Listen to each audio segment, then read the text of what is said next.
আজকে হোটেল ইন্টারকনের সামনে যে অপ্রীতিকর ঘটনা হয়েছে সেই জন্য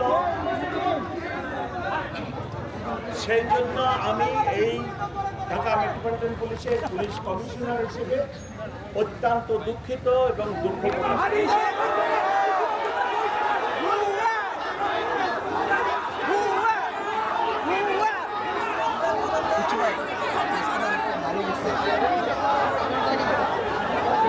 ব্যবস্থা কি নেবেন স্যার? কি ব্যবস্থা নিচ্ছেন স্যার? আপনি কি ব্যবস্থা নেবেন ওটা বলেন স্যার। আজকে আমি একটি তদন্ত কমিটি আগামীকাল গঠন করব।